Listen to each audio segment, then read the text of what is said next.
Murder on the Orient Express 2017. The movie begins in Jerusalem at the Wailing Wall in the 1930s. Famed Belgian detective Hercule Poirot, Kenneth Branagh, attempts to work out who was behind the theft of a religious relic from a room where a priest, a rabbi and an imam were conducting a meeting under the supervision of the chief of police. Poirot, who is shown to be fussy, bordering on OCD about everything in his life being balanced, as displayed when he sends back 2 eggs he'd planned to eat because they were different sizes, works out from a single crack left on the wall that the culprit was actually the chief of police, as the religious figures, leading modest lives, had no reason to steal the relic and wore soft shoes unlike the chief, who tries to make a run for it but fails. With the culprit caught and the relic recovered, Poirot looks forward to his upcoming holiday and taking a break from detective work. Poirot catches a boat from Istanbul, where he makes the acquaintance of a governess Mary Debenham, Daisy Ridley, while also aboard is a young black doctor named Arbuthnot, Leslie Odom Jr. When he gets there, he encounters his friend Bouc, Tom Bateman, who is now the director of the famous Orient Express. However, just after the two get reacquainted, a telegram arrives for Poirot from London. A case demands his immediate attention. Poirot is unhappy that his long-awaited break is being interrupted, but Bouc offers to take him to France on the Orient Express. The trip will be 3 days long, and Poirot settles for at least having that long to relax. Reaching the train, Bouc is surprised to learn that all the compartments have been booked, an uncommon occurrence. However, one of the passengers has failed to show on time, so his ticket is forfeit. Also aboard are a myriad of other characters. As well as Debenham and Arbuthnot, there is an unpleasant American by the name of Samuel Rachel, Johnny Depp, his valet Edward Masterman, Derek Jacobi, and secretary Hector McQueen, Josh Gad, the Austrian professor Gerhard Hardman, Willem Dafoe, American socialite Mrs. Hubbard, Michelle Pfeiffer, Italian car salesman Beniamino Marquez, Manuel Garcia Rolfo, the elderly Princess Dragomarov, Judi Dench, and her assistant Hildegard Schmidt, Olivia Colman, unhappy missionary Pilar Estravados, Penelope Cruz, and finally the Count and Countess Andreni, respectively played by Sergei Polyanin and Lucy Boynton. The first night and day pass without incident, although Poirot is put out at having to share his room with McQueen. The next evening, Ratchet approaches Poirot and requests that he serve as his bodyguard for the duration of the trip, as he has been receiving threatening letters and assumes they're from his former clients to whom he sold forged paintings. Poirot, who took an immediate dislike to Ratchet, refuses on the basis he seeks out criminals and won't help them. Ratchet offers increasing amounts of money and even indirectly threatens Poirot with a gun, but Poirot won't be bought or intimidated and leaves in disgust. That night, Poirot, who now has the room to himself due to McQueen getting bumped into another, looks forward to a good night's sleep but finds it in short supply. First, there is a noise seeming to come from the compartment next to his, Ratchet's, but when the conductor, who goes by the name of Pierre Michel, inquires as to it, a voice responds that everything is fine. Poirot is also woken up by a bell and a knock, and during the disturbances, he spots a figure in a red kimono running down the hallway.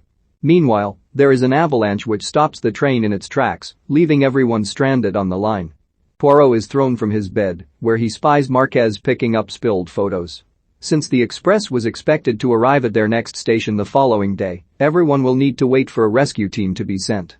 In the morning, Poirot finds out that Ratchet has been murdered in his bed during the night, having been stabbed numerous times in a classic locked door mystery. Bouc asks Poirot to investigate the case. However, Poirot initially refuses. He was supposed to be on holiday after all.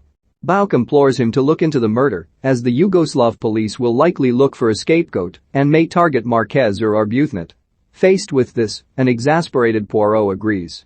After confirming that no one left or entered the carriage during the night and that no one is on the train that shouldn't be, Poirot knows that any of the other passengers or conductor could be the murderer.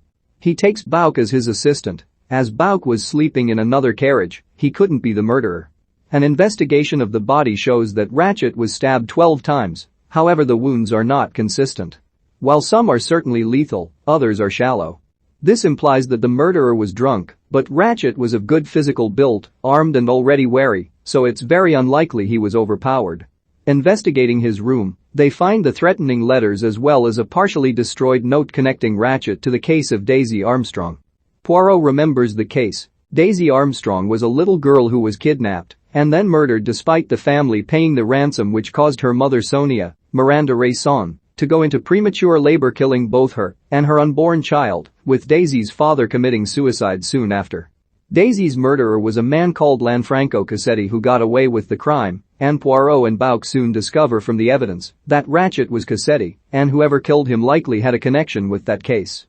Some more evidence is found: a blood-stained handkerchief with the initial H, and the button from a conductor's uniform is found in Mrs. Hubbard's room. She had previously been claiming someone was in her room. An investigation of Michelle's uniform shows all the buttons to be present, so an investigation of everyone's luggage is conducted, except for the Count and Countess as they have diplomatic immunity. The uniform doesn't show up, and Poirot deduces the culprit is trying to outsmart him when the kimono he spotted the previous night is found in his suitcase. Mrs. Hubbard is later stabbed in the back, but the wound is very minor, and she cannot identify who did it. The uniform with the missing button is later found on an overhead rack, leaving that lead at a dead end. A rescue team arrives and start freeing the Orient Express from the snow. Poirot and Bouc speak to McQueen and find he had a motive for the murder as he had been skimming money off Cassetti's accounts. They also find a connection to the Daisy Armstrong case. McQueen's father had attempted to prosecute Armstrong's nursemaid, causing her to commit suicide, with his career being destroyed when the truth was known. As his interviews and investigations proceed, Poirot finds that many of the passengers had a connection to the Daisy Armstrong. Princess Dragomarov was Sonia Armstrong's godmother and friend to her mother, Linda Arden. Schmidt was the Armstrongs' cook. Arbuthnot was in the army with Daisy's father. Marquez was the family's chauffeur. Pilar was Daisy's nursemaid and had fallen asleep when the girl was abducted. Debenham was Daisy's governess and Masterman was butler to the Armstrong family. The biggest connection, however, is the Countess Andreny. She is Helena Goldenberg, Daisy's aunt. Despite all this, Poirot finds himself unable to narrow down who committed the act. While questioning Debenham about the murder, he is confronted by Arbuthnot, who is also implied to be Debenham's secret lover, who claims responsibility for the murder. He attempts to shoot Poirot, but misses and then flees. Poirot realizes that Arbuthnot never meant to kill him. Arbuthnot was a sharpshooter in the army and would never have missed his shot at such close range, and demands that all the suspects be assembled, which they quickly are, in the tunnel, for some reason.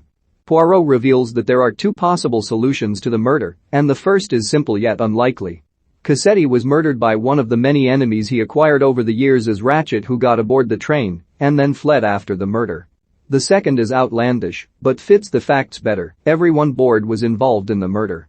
Poirot has found even more connections to the Daisy Armstrong case. Gerhart Hardman is actually an American detective called Cyrus who was in love with the nurse falsely accused, who turns out to have been Michelle's sister, while Mrs. Hubbard is Linda Arden.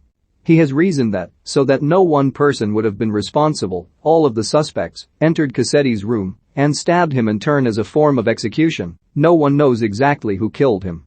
Arden admits she was responsible for bringing everyone together, determined to make Cassetti pay for what he did to her daughter and granddaughter. Poirot tells Arden that now he is the only person who can expose their plot and challenges someone to shoot him, leaving his gun on the table. Arden picks it up, but instead attempts to shoot herself, but the gun isn't loaded as Poirot just wanted to see what she would do. He watches as Arden collapses into tears. The train is unearthed and continues on its way. Poirot decides that there is no justice to be found in this case. Everyone aboard has already suffered greatly from Cassetti's crime, while Cassetti himself was an evil man who had gotten away with murder and deserved what happened to him. He notes that this is one imbalance he will have to live with. When the train reaches the station, Poirot tells the police that his first theory is correct. The murderer was an enemy of Ratchet who has fled. The police believe him, and the passengers continue on their way. Poirot decides to disembark the train at this point, eager to finally get some rest. Once again, however, his reputation has preceded him, and he is approached by a messenger as he is needed in Egypt due to a death on the Nile. Although tired, Poirot decides to take the case, stopping for a moment to see the Orient Express disappear into the distance.